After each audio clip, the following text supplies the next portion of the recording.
Oh boy, there's even more evidence that the Final Fantasy IX remake may in fact be real. Square Enix just opened up a Japanese website to commemorate Final Fantasy IX's 25th anniversary, which will officially occur on July 7th, as that's when it originally released in Japan back in the year 2000. And you might be thinking, what's the big deal with this? Square Enix always celebrates anniversaries. They do one for practically everything. Well, let me make this clear. I don't think they've ever gone this far with one particular game's 25th anniversary. They didn't even go this far for Final Fantasy VII's 25th anniversary.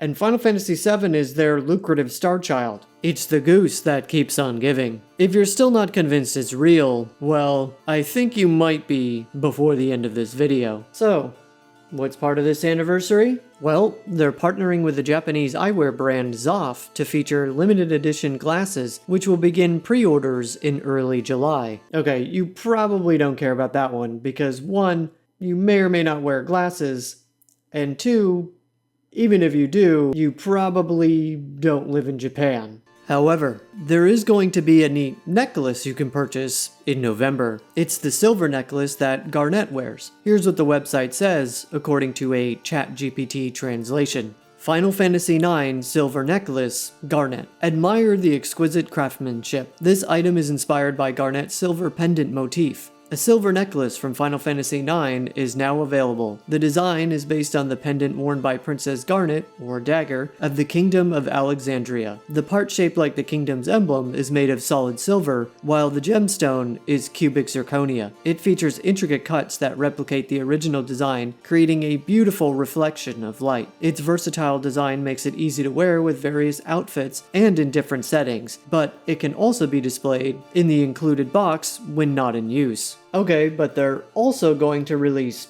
plushies. Yes, all of the 8 party members, plus Kuja and Beatrix, for a total of 10, will be available. In addition to that, there will be 4 Mism figures of both Zidane and Garnet. The Zidane figure will release in July, and Garnet's will release later in August. But there's even more. They're also going to release a newly recorded version of Melodies of Life called Melodies of Life Timeless Tales. Here's a translation from ChatGPT. A commemorative vinyl featuring a newly recorded version of Melodies of Life is here. To celebrate the 25th anniversary of Final Fantasy IX, which was released on July 7th, 2000, the Final Fantasy IX 25th anniversary vinyl, Timeless Tales, will include the original soundtracks from the time of release, along with a newly recorded version of Melodies of Life. The jacket features a brand new illustration drawn by Toshiyuki Idahana for the 25th anniversary, and the record also includes liner notes by Nobuo Uematsu. This commemorative vinyl is a must-have for fans, allowing you to enjoy the theme song Melodies of Life with the warm sound of an LP, making it a fitting tribute to the game's 25th anniversary. Additionally, the product includes a music download code so you can enjoy the tracks even if you don't own a record player. So, if they're actually remaking Final Fantasy IX, is this the new arrangement of Melodies of Life? And also, notice that it said there was a brand new illustration drawn by Toshiyuki Idahana. I think that's important, which we'll get to in a minute because they're also going to be releasing a full color picture book on July 2nd with 44 pages. Here's ChatGPT's translation. An original picture book celebrating the 25th anniversary of Final Fantasy IX. The story follows Vivi, who appears before Grandpa Quan, a hermit devoted to mastering the culinary philosophy of food is emptiness. It depicts the mysterious life shared by the boy who fell from the sky and the elderly hermit living alone. The book gently portrays their tranquil days leading up to Vivi's eventual departure on his journey. Remember that side quest with Vivi called Quan's Dwelling? Well, it looks like this picture book is going to feature the story from that side quest involving Grandpa Quan. Sounds pretty neat.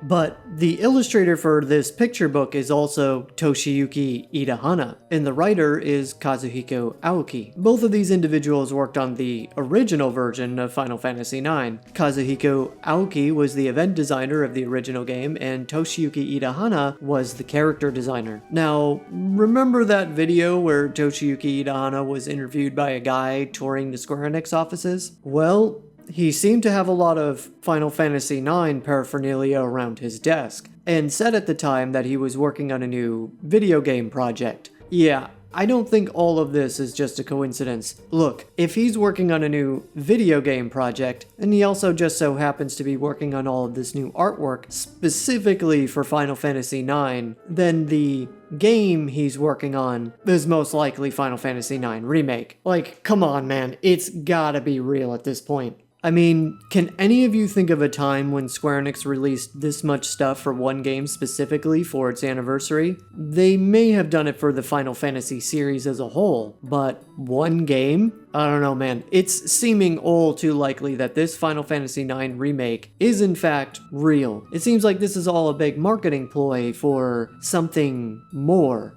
That something more being a remake. And even though the Switch 2 Direct is likely going to focus on Nintendo's first-party lineup, it's definitely possible that they'll showcase at least a few big third-party titles, and I'm thinking Final Fantasy IX Remake is going to be one of them. But even if not, it seems likely it will release on the Switch 2 given Square Enix's more recent push for multi-platform releases, and so they're probably just waiting for the Switch 2 to be official so that they can reveal it and not confuse people by announcing for PS5, Xbox Series X, PC, and then have to clarify after the fact that it's also going to come to the Switch 2. It's better to just wait so that the message is clear on which platforms it will release for from the start. Not to mention Final Fantasy IX has a more kid-friendly approach, so marketing it for Nintendo's shiny new platform isn't a bad idea. But anyways, the next question is whether or not it's actually worth remaking, which you can find my thoughts on that in this video right here.